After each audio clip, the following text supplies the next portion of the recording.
Hello, good night. This is U.S. Immigration Attorney Sharifa Tharpe. I am here live to take your U.S. immigration related questions. Go ahead and put your questions in the comments now so that I may answer your questions. Hello, good night. So tonight I am here to talk to you about what extreme hardship means when you're fixing your status in the United States. This is fixing your immigration status through what's called the I-601a Waiver. So this is the situation where you may be here, and what I like to say is you're stuck here. You can't stay and apply for your permanent residence, and yet you cannot leave the United States, because if you leave, you will then be subjected to the 3-year bar or the 10-year bar. And so in that situation, how do you get out of it to still go on to get the permanent residence? And I'm talking about those individuals who are stuck here, but they qualify in some way for permanent residence. That could be through an employer, that could be through a family member, or even there may be other situations as well where you may qualify for this waiver to be able to fix your status and get permanent resident. This is usually the alternative to extreme hardship, alternative to adjustment of status. So remember, adjustment of status is the process of staying here and applying for your permanent residence. However, if that's not going to work for you, then this would be the alternative. This doesn't necessarily allow you to stay in the United States for the entire process to apply for permanent residence, but in a situation where you can't stay and you can't go, then this would be the next best thing for you. And what it does, it allows you to wait in the United States for a part of the process and then finish your process in your home country, usually the very last part of your process. Hi there, Jewel. It's nice to see you. Thanks for saying hello. You are always free to go ahead and put your questions in the comments, both on YouTube and also on TikTok. I am here to talk to you about that particular topic now, right? So fixing your status through what's called the I-601a Waiver. That is the specific form that's used to apply for the forgiveness for overstaying and then accruing unlawful presence. Now, while I'm talking, I also want to take your questions. So as long as I'm here, go ahead, put your questions in the comments. Don't worry about interrupting me. Don't worry about whether or not it's related to the topic I'm talking about. Go ahead. It is okay. As long as you have an immigration question, doesn't matter what immigration question, you can go ahead and put it in the comments. I will answer in between the topic that I'm talking about. Thanks so much for the love. So Desi Love, how long is it taking for an I-130 for approval? So it's gonna depend on your case. On average, I'm seeing over a year. So right now it's taking over a year. You could be seeing anywhere from 9 months to even 16 months to get an approval. But keep in mind, Desi Love, that what I'm saying here is not down to a science. It's based on my experience and observations of my clients, but it doesn't necessarily mean that's going to be the case for you. As an H-2B worker, can that be adjusted? It may TechPEC. It depends on how you qualify, though. And that's where it's very important to schedule a consultation, because that is where I get to evaluate all your facts in a confidential, private setting to determine what you qualify for. It may be possible, but it's going to depend on your facts. It's going to depend on who do you qualify through, what is your current status. All right, so let's see. Keep putting those questions in the comments. I'm both on YouTube and I am on TikTok. So don't hesitate to put those questions in the comments on either one of those, and I will answer your questions. That's why I'm here. Your questions are my priority. You're welcome, Desi Love.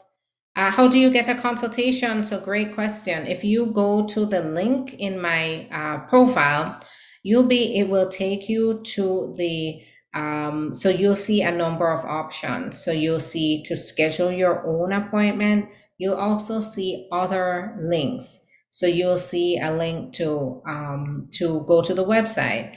When you get to the website, you will see the phone number, you'll see the contact form, you'll see even the online chat during weekdays. You could choose any one of those options, and it's going to lead you to the scheduling coordinator who will assist you to schedule that appointment. So if I have an H-2B visa, can I apply for a regular visa? So yes, it is a non-immigrant visa. So your H-2B visa is a non-immigrant visa. So you're free to apply for a visitor's visa at the same time.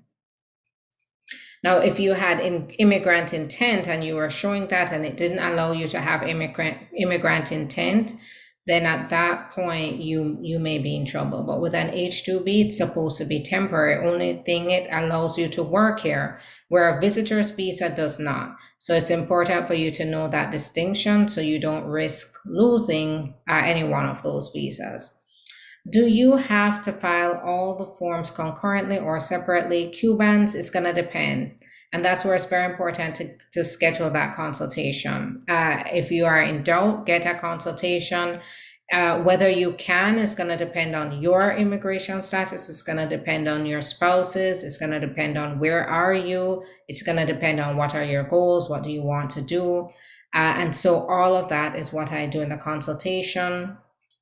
Was found inadmissible at the border, banned for 5 years. Is it possible to get a visa again? It may be if you qualify for a waiver within those 5 years. If you're still within the 5 years, you'll have to apply for what's called permission to reapply for re-entry along with a waiver, but it depends on why you were found to be inadmissible. So if you're going to need a waiver, it's going to depend on that. Your situation is complex, so you will need to schedule a consultation to fully evaluate what's necessary. Now, if you're talking about a visitor's visa, you may be able to, it's going to be a lot harder, especially if you tried to enter the United States before and especially if they found you inadmissible for overstaying or for misrepresentation, which has a lifetime bar. Those require waivers. And the waiver for the visitor's visa is going to be different from the waiver for the permanent residence. Is the process faster for a mother whose son is in the Army? It depends on the situation. Now, the process is not automatically faster just because he's in the military, but there are some circumstances where you could request that your application is expedited.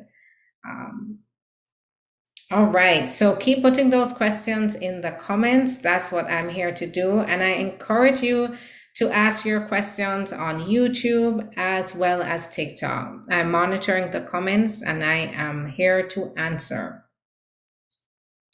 So how long is a military parole? It's going to depend on the service center or the field office that's evaluating that. All right. Does Vawa qualify for parole, and how many months does travel parole take? So it's taking about 7 to 11 months right now. And yes, there is a travel document that's permitted. So if you want to get started, that's what I help my clients with. Pastor 2474, go ahead and schedule your consultation. Now, I have been talking about how to fix your status in the United States. If you can't stay, you don't qualify for adjustment of status. That means you can't qualify to stay here and apply for permanent residence. You can't leave, because if you leave, you've already overstayed. That means that you will face, if you overstayed over 180 days in the United States, you will face a bar of 3 years. If you've overstayed over a year, that turns into a 10-year bar. So if you're in a situation like this, there is what's called the I-601a Waiver. It's also called the Provisional Unlawful Presence Waiver. And if you have, this waiver is based, so you have to prove that you have a U.S. citizen or legal permanent resident, spouse or parent who will experience extreme hardship without you. Keep in mind that that U.S. citizen or legal permanent resident, spouse or parent, they don't have to be the one that is petitioning you. Even an employer could be petitioning for you. Now, keep in mind that when an employer is petitioning for you, working without a permit can be a problem as well here. So you have to be careful without that, about that situation. But once the petition has been filed on your behalf, by the employer or by a family member, then the next, and that petition has been approved, the next step would be to apply for the waiver with that approved petition. Now, the waiver is going to be based on the extreme hardship. What does extreme hardship of your qualifying relative, the U.S. citizen or legal permanent resident, spouse or parent mean? And it's going to be extreme hardship means that it's going to be more hardship than the usual. I usually try to explain it like this. If you can think of how, when you think about leaving your spouse or your parent here in the United States, or being unable to stay with them in the United States, what kinds of consequences do you think that they will suffer in their life? And if you can think of some harsh consequences, then that likely means that you may qualify for this.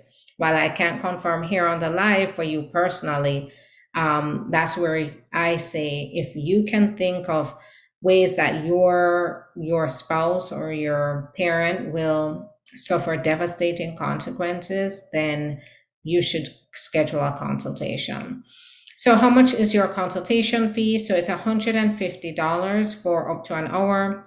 I also like to follow this with it's worth your time and money, because you walk out of this consultation with a detailed evaluation of your situation, with your options, whether you qualify for any immigration benefits, you avoid mistakes, and you can also have the option to be represented by me should you qualify. Do I have to wait until my child is of age for her to file for me? Yes. So you have to wait until your child, your U.S. citizen child, is 21 or up. If you, if you're in a 2-year green card, should you stay in an abusive marriage? Absolutely not. Sexy Bless, that's what I do for my clients. If you're in an abusive marriage, and you have the 2-year, you come first. Your safety comes first, your well-being comes first. And if you are in that situation, I want you to know that there is a way to apply on your own, but this has to be done, prepared in a proper way, to be able to explain to the officers why you need to apply for permanent residence for the 10-year on your own without this spouse. This is also very, very confidential. They will not be sending mail to your address if you're applying, and you choose to leave your spouse out of it. Another thing I like to raise here is, if you are feeling distrustful of that abusive spouse and you don't want to file with them, then that's what this process is here for you, to apply on your own. Because oftentimes what I find is this abusive spouse will jointly apply with you and then start to sabotage the process. And then that turns into a messier permanent resident process. So just know that if you're going through an abusive marriage, you can apply on your own, but you have to make sure that you do this properly. You have to make sure that you specifically request a waiver, and that's what I help my clients to do. How long does it take to get a green card after fingerprints under the EB5 category? So it's gonna depend. I don't know where you are, user 1882. Where are you in the process? You're not gonna, get your green card right away after doing your fingerprints. They do have to make sure that you have made the proper investments, that you have met all the criteria before giving you that permanent residence. I have to submit a passport photo of my fiance with the application. Do I need one of his child also? So platinum, that's very specific. I don't get into technical issues here about photos and what you should fill out on the forms because I'm not the attorney. I only answer questions about requirements for the particular forms when I am the attorney representing the client. I only answer general questions here. All right, so keep putting those questions in the comments while I finish up the topic of fixing your status in the United States through the I-601a waiver. It's also called the Provisional Unlawful Presence Waiver. Now, in this situation, if an employer is applying for you, if a family member is applying for you, you know that you already can't qualify for adjustment of status, you will need to leave the country. You could apply for this waiver. Once you have established that your U.S. citizen or legal permanent resident spouse or parent will experience extreme hardship without you, at that point, once the petition is approved, you would submit a waiver application. Now, keep in mind this is a misconception of many people. So they fill out the form, they do a little statement, and they send it in. And that is a shabby waiver application. Remember, there are specific legal requirements here. And so it takes legal know-how, it takes coordination, strategy to get everything put together in a way that will effectively communicate to the officer what kinds of extreme hardship your spouse or your parent will experience, and also why you're deserving of the waiver to be granted. Can I travel back and forth to my country of birth when I'm being petitioned for? It's going to depend. You do have some people, when they're being petitioned, they're able to travel, but whether it's advisable for you to travel is going to come down to what's going on, what type of application are you filing. All right. So let's keep this going. What's the topic? So it's fixing your status in the United States using the I-601a waiver. Is there anything called green card work program where after working for a period of time? So no. While many employers do end up sponsoring their employees, and sometimes what happens is the employee ends up working for them first, and then they end up sponsoring them. But there's nothing like a work program. Those are usually temporary. I am a U.S. citizen and I filed for my husband since October 1st, 2020. I haven't heard anything yet. So it's backlog. Nikki to Classic. I'm not the attorney on your file, so I wouldn't be able to tell you why that's happening. But I can tell you, you're probably not alone just because so many people's cases have been backlogged.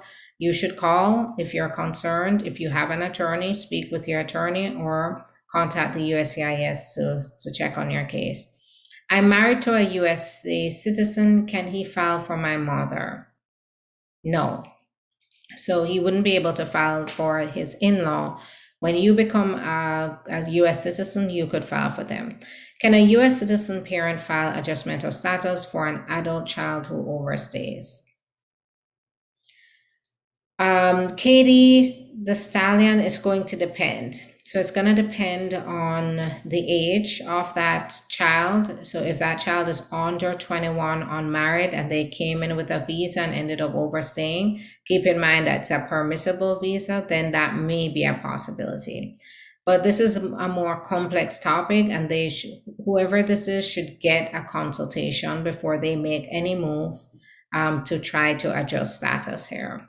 It may be possible, and that's something I wouldn't definitively answer until I know all the facts of the US citizen parent and also the adult child.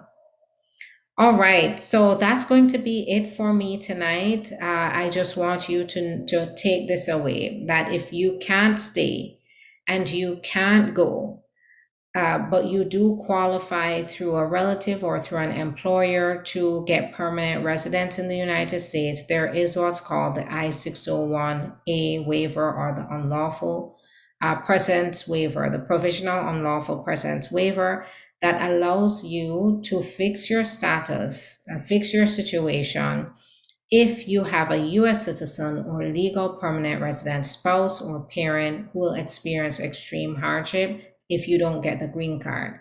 That means if you have to go and leave them behind, or if that parent or spouse has to then travel to your home country with you, that they will experience extreme hardship. This has to be, and what happens is you get to stay in the United States while you wait for the petition to be approved. You get to wait while you wait for the waiver application to be approved. You get to stay in the United States while you wait for your interview to be scheduled at the embassy. And at the point the embassy, where it's scheduled at the embassy, you can go to the embassy interview and you will be back within a few weeks after you've been approved at the embassy. This type of process doesn't usually allow you, generally doesn't allow you to work, but it does allow you to stay with your family for the process. Thanks so much, Christine Sukram. This child is 30 and unmarried. The father's a citizen, so usually not. And Katie the Stallion, this is probably a situation where they would have to apply for this type of waiver. If they have a father who's a citizen who will experience extreme hardship if that 30-year-old doesn't get the green card, then this would be the way that they would fix their status. And that keep in mind though, Katie, I never like to say that that's the only way, right? This is one way, but this is not the only way. I've done so many consultations where the person even called me thinking that they were going to apply one way, and we found a whole other way for them to fix their status here. There are different ways. I'm talking about one way tonight, and that's where the consultation is very important. No one should be taking any information from this live to take any action in their particular case. You need to make sure you schedule a consultation and get personalized legal advice. This is only general information, and so it should only be used for informational purposes and not to go and apply on your own, because immigration law is complex. I'm just talking about a sliver of a process here, and I'm not talking about all the different ways that can apply based on circumstances. How long does it take to get permanent residence through an employer? So it could take anywhere from 6 months to 18 months, just depending on how quickly the labor certification process goes through. If there's a labor certification process, if there's an audit, and then there's a petition process. And keep in mind that it also depends on what country you're from. So for example, if you're from India or you're from China, it's going to take longer. All right, so I'm jumping on over to Instagram. So if you want to continue to have this conversation, you can hop on over to Instagram with me. I'm the Immigration Attorney, same as YouTube, same as TikTok. I'm the Immigration Attorney. So hop on over there, join me there, and we can continue this conversation. Have a great night. I will be back tomorrow at around 9 p.m. Eastern time, where I will come with a topic. You can come with your questions, and we can jam it out until time's up. All right, have a good night. I will see you tomorrow, 9 p.m. Eastern.